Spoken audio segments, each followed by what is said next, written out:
কি কথা? ওহি একবার অবনীর বেগমের দিকে তাকালো।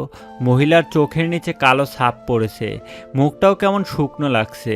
নিশ্চয় রাতে খাননি এবং ঘুমাননি। অবনী বেগম বরাবরই এমন। ওহির যখন পরীক্ষা থাকে তখন সে রাত জেগে পড়ে। পুরো বাড়ি যখন ঘুমে ডুবে যায়, ওহি জানে একটি জীব তখনও সজাগ থাকে মেয়ে কখন ঘুমিয়ে যাবে। অসাবধানতায় কাঁথা গায়ে দিতে ভুলে যাবে সেই চিন্তায় মানুষটার ঘুম আসে না। ওহি যখন ভার্সিটি থেকে বিকেলে ফিরে তখন দেখে ডাইনিংয়ে টেবিলে একজন বসে বসে ঝিমাচ্ছে। মেয়ে ক্ষুধার্ত হয়ে ফিরবে বলে মায়ের বিশ্রাম নেওয়া হয় না। এই সব স্মৃতি ওহির মস্তিষ্কে জীবিত। তবুও কথাটা যে তাকে বলতেই হবে। বুক চিরে বেরিয়ে এলো দীর্ঘশ্বাস। অবনী বেগমের দিক থেকে চোখ ফিরিয়ে নিল সে।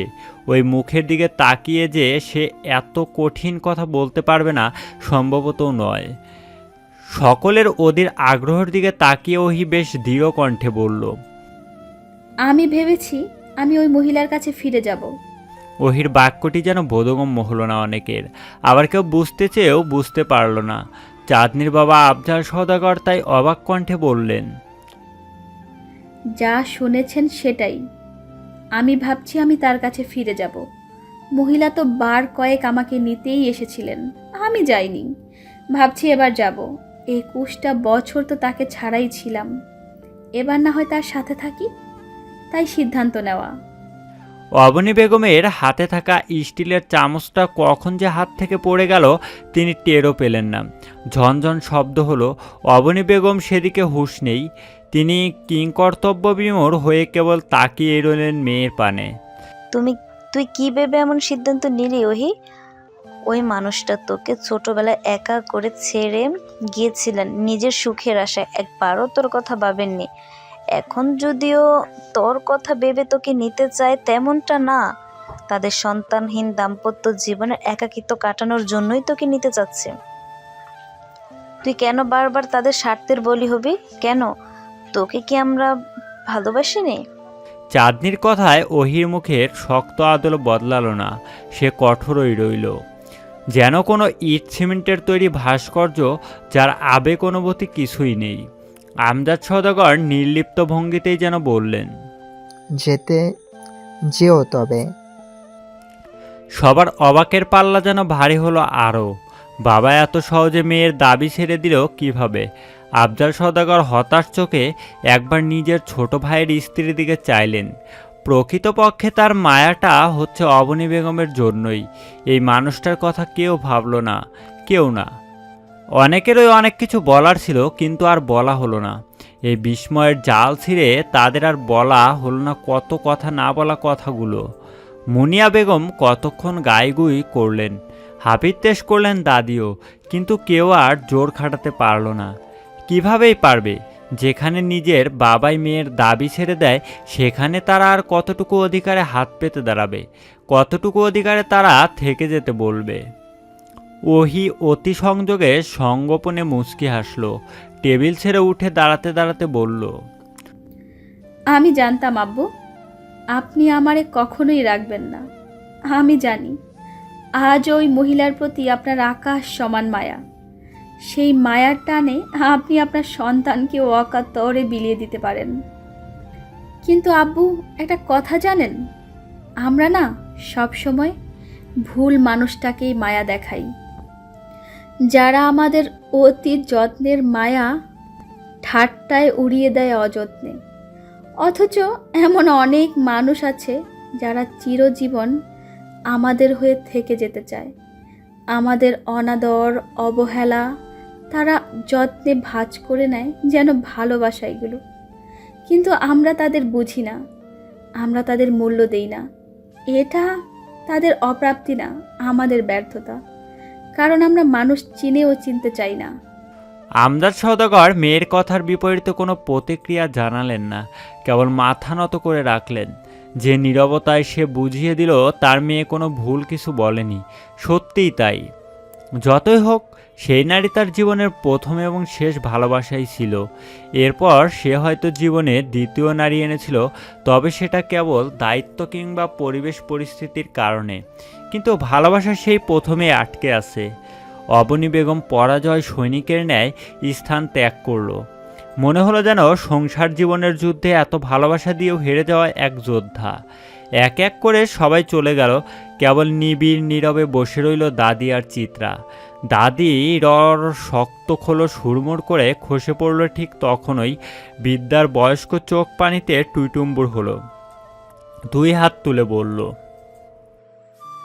আল্লাহ, আমার এমন সুন্দর সংসারে এমন ব্যথার তীর কেন ছুটছো?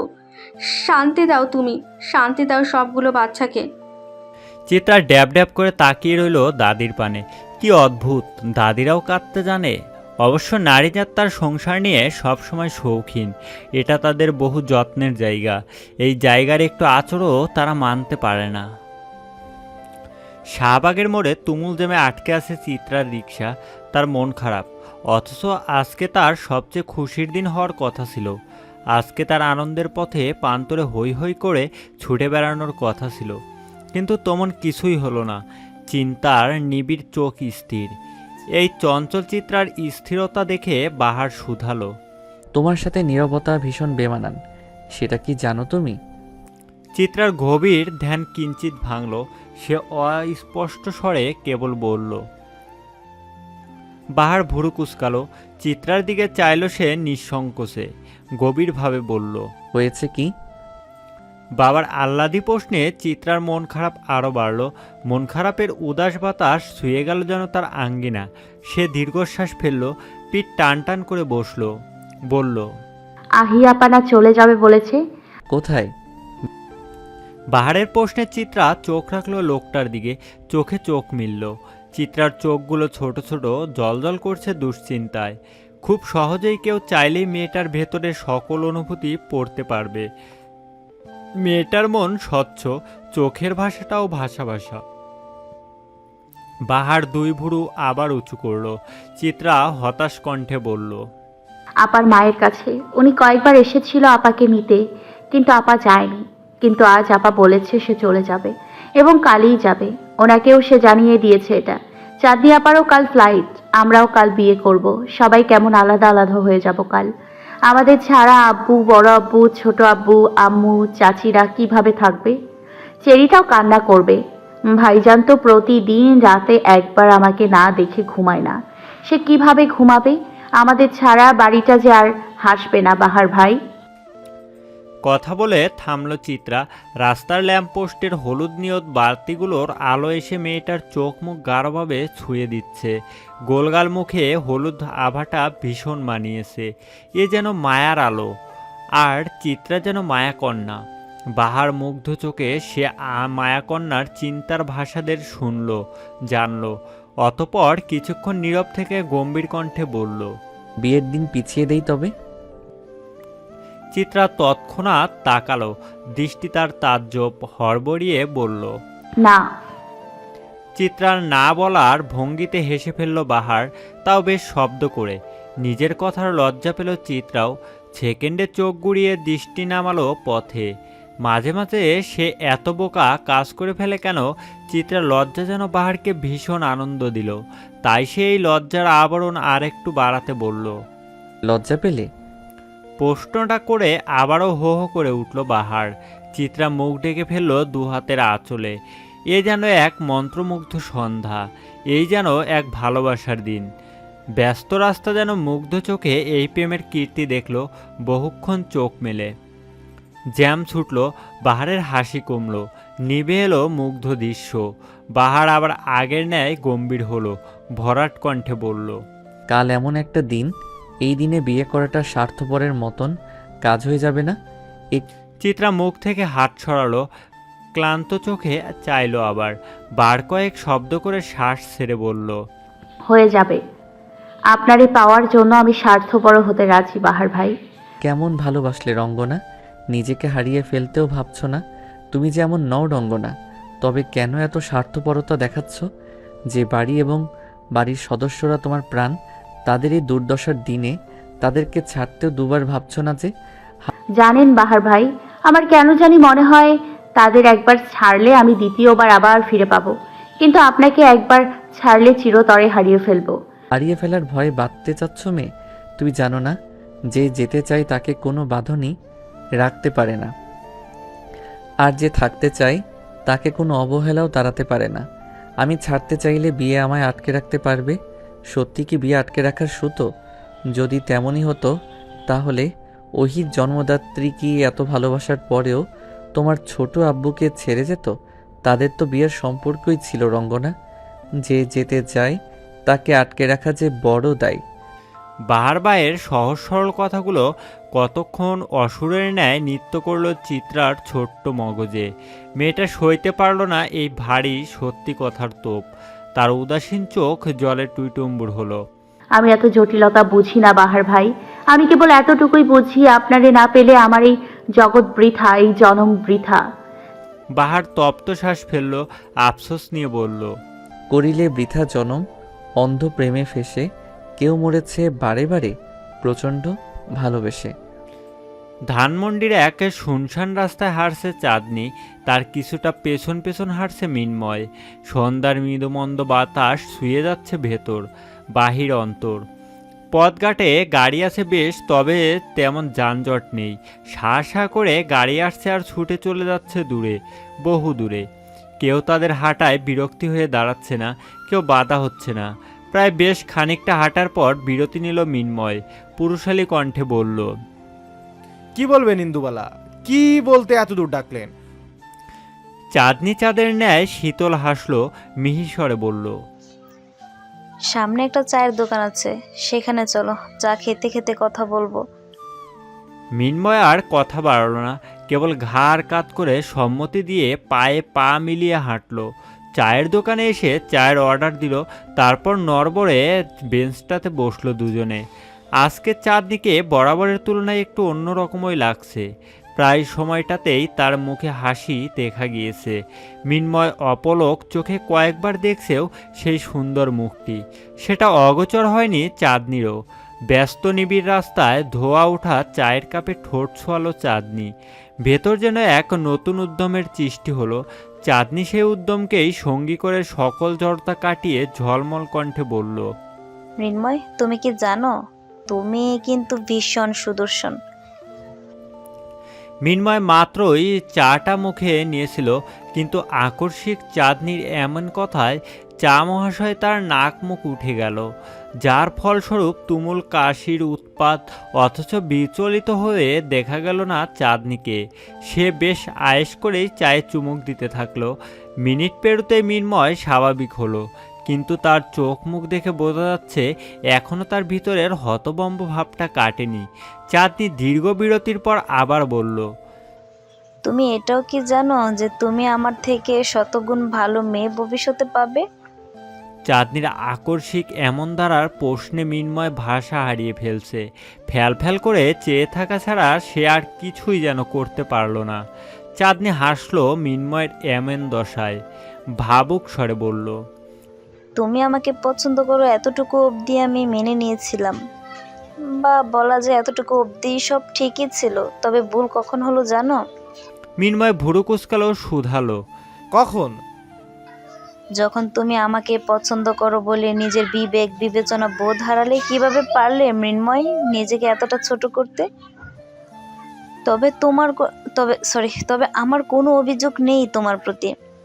তুমি ছোট মানুষ, ভেবেছিলে ছোটবেলায় খেলনা চাওয়ার বায়না আর মানুষ চাওয়ার বায়না বোধহয় এক, তাই ভুল পথে হলেও সেটা পেতে হবে। কিন্তু মৃন্ময়, সব সময় সব কিছু যে তোমাদের মন মর্জি মতন চলে না।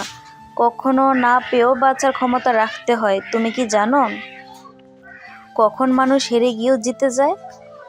তোমার অন্তর মানুষ চাওয়ার খেলায় হেরে যাওয়া উচিত ছিল। এত বড় ভুল করা উচিত হয়নি তোমার। চাঁদনির কথা থামতেই তর তর করে ঘামল মিনময়। অতি উত্তেজনায় বসে না থাকতে পেরে চট করে দাঁড়িয়ে গেল। তোতলানো কণ্ঠে বলল, কি বলছেন ইন্দুবালা? চাঁদনি এবার গা ঝাড়া দিয়ে উঠে দাঁড়ালো। চায়ের বিলটা পরিশোধ করতে করতে বলল, কালকে আমার ফ্লাইট, আমি দেশ ছেড়ে চলে যাব কালই। তবে দেশ ছাড়ার আগে এত বিদঘুটে একটা সত্য না জানলেও বোধহয় ভালো ছিল, তাই না মৃন্ময়? না হয় আমি ভুল করে ভাবতাম একটা পাগল ছেলে আমার জ্বর আসবে বলে ছাদে ওষুধ নিয়ে দাঁড়িয়ে ভিজেছিল, আর আমাদের ছবি ভাইরাল হওয়াটা কাকতালীয় ছিল। কিন্তু তোমার ভালোবাসার দুর্ভাগ্য মৃন্ময়, আমি শেষবেলাতে এসেও তোমাকে ভালোবাসার বিনিময়ে আরেক ধাপ অপছন্দ করে গেলাম। ভালো থেকো মৃন্ময়, আর যাকে ভালোবাসবে তার মন ভেঙ্গো না কখনো। মন ভাঙার যন্ত্রণাটা মৃত্যুর সমান, জানো? মৃন্ময় কথা বলল না। তার মনে হলো পৃথিবী ঘুরছে এবং সেই ঘুরন্ত পৃথিবীকে চাঁদনি নামক একটি মেয়ে তার থেকে চিরজীবনের মতো দূরে চলে যাচ্ছে। নিকোষ আধার কালো রাত্রি শোক নামিয়েছে ধরায়, অথচ এই শোককে সুখ করতে ব্যস্ত সওদাগর বাড়ির ছটফটে প্রাণগুলো। হয়তো তারাও চাচ্ছে তাদের এই বিস্তর বিচ্ছেদের শেষ স্মৃতিটা আনন্দঘন হোক। ড্রয়িং রুমে বসেছে সকলের আড্ডা, যদিও ভেতর ভেতর সকলে ঝিমিয়ে গিয়েছে কঠিন দুঃখে, কিন্তু উপর উপর সকলে এমনভাবে নিজেকে প্রকাশ করছে যেন তার পৃথিবীর সবচেয়ে সুখী মানুষ। এমন কেউ বাদ নেই যে এই সওদাগর বাড়ির ড্রয়িং রুমে উপস্থিত নেই। দাদি হতে শুরু করে ছোট্ট চেরি সহ উপস্থিত। দু চোখ ভরে সকলেই যেন দেখে নিচ্ছে এই শেষ একত্রিত হওয়ার আনন্দ। এরপর আর কে কবে একত্রিত হবে কেউ জানে না। গান হলো, আড্ডা হলো, খাওয়া দাওয়া হলো ভরপেট।